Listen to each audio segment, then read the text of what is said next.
Hola, mi nombre es José Manuel Cuevas Torres, soy estudiante de Ingeniería en Electromecánica del séptimo semestre del turno matutino y la clase es Subestaciones Eléctricas, encargada por el ingeniero Oscar Galicia. El tema de hoy va a ser el banco de capacitores y sus componentes principales. Pero para continuar con el tema necesitamos saber qué es un banco de capacitores, así que vamos allá.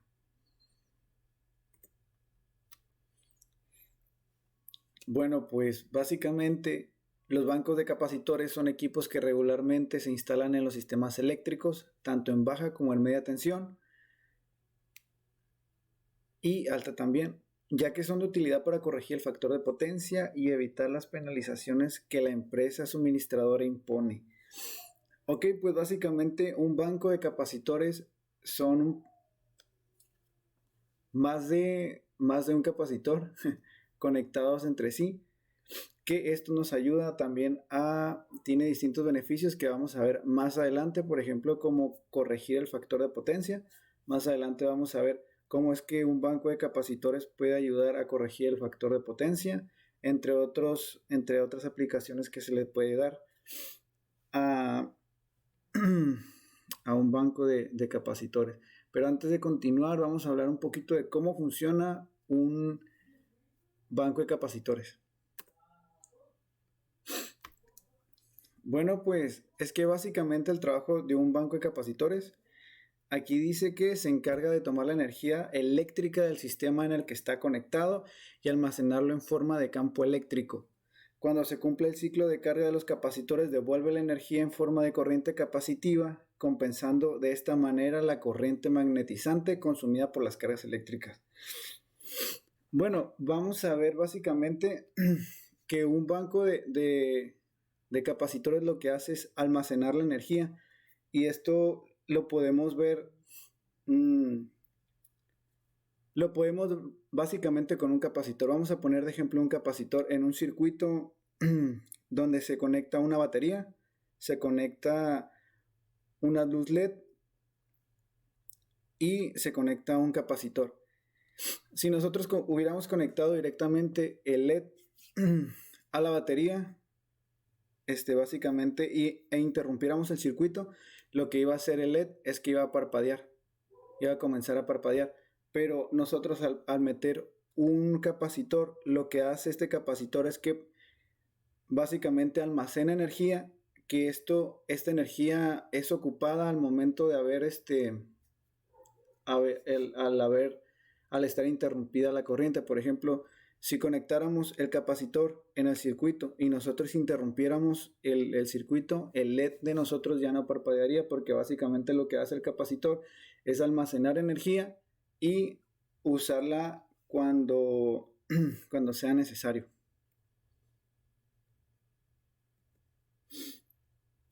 Ok, ¿para qué nos sirve un banco de capacitores? Es una pregunta muy interesante porque básicamente tiene algunas funciones interesantes. Por ejemplo, la corrección del factor de potencia, que es lo que se hablaba al principio. Ok, pues básicamente en edificios grandes o en lugares donde se encuentran demasiadas cargas inductivas en un circuito, básicamente la forma de onda de corriente y voltaje no están sincronizadas. Y la corriente se queda, perdón, entonces la onda de corriente se queda atrás de la de voltaje. Y es aquí cuando usamos los capacitores para hacer que las dos ondas vuelvan a estar en sincronía. Entonces el factor de potencia es un indicador sobre el correcto funcionamiento de la energía. De forma general es la cantidad de energía que se ha convertido en el trabajo, y el factor de potencia es importante que esté entre el 0 y el 1. 0 es lo más malo y el 1 es lo mejor, entonces es importante que el factor de potencia siempre se mantenga entre 0 y el 1. Ok, otra de las funciones que tiene un banco de capacitores o un capacitor en sí es suavizar los picos de voltaje al convertir la corriente alterna a corriente directa.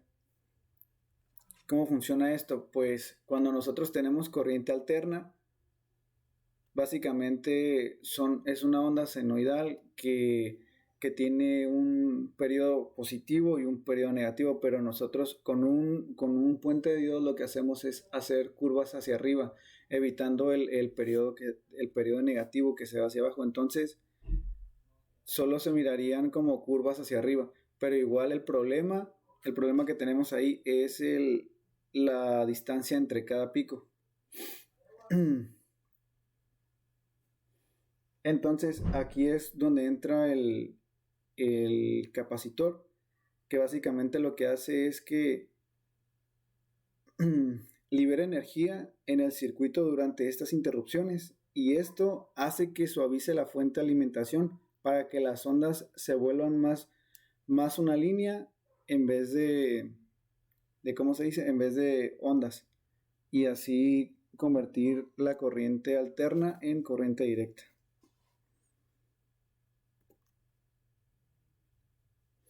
Algunos de los beneficios de la corrección del factor de potencia puede ser la disminución de pérdidas en los conductores, la reducción de las pérdidas de las caídas de tensión, aumento de la posibilidad de potencia de transformadores y líneas, incremento de la vida útil de las instalaciones eléctricas, como la reducción del costo de su facturación de la energía.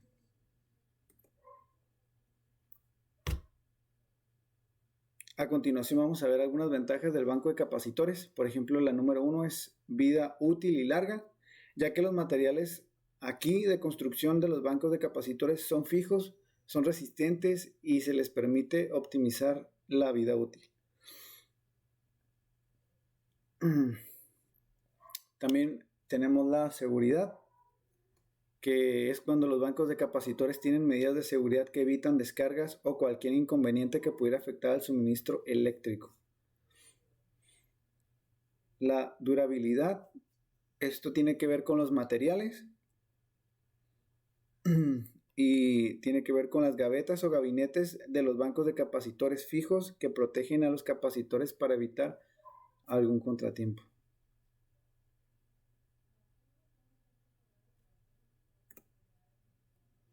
Y los componentes principales en un banco de capacitores son los siguientes. Son los capacitores, las protecciones y los aislamientos, que son muy importantes para que no haya problemas en cuanto a descargas. También son muy importantes las estructuras metálicas o gabinetes que estén en completo, que estén en óptimo estado, y también que tenga buena respiración, porque debemos de recordar que también cuando instalamos un gabinete con un banco de capacitores, debemos de entender que también tienden a calentarse y necesitan tener buenos rendijas o compartimientos para que puedan respirar bien los bancos de capacitores y no tiendan a calentarse en sobremanera. También los dispositivos de conexión y desconexión y reactores de conexión en paralelo. Y básicamente esta fue mi exposición y espero que haya quedado lo más claro que se haya podido, y gracias por su atención.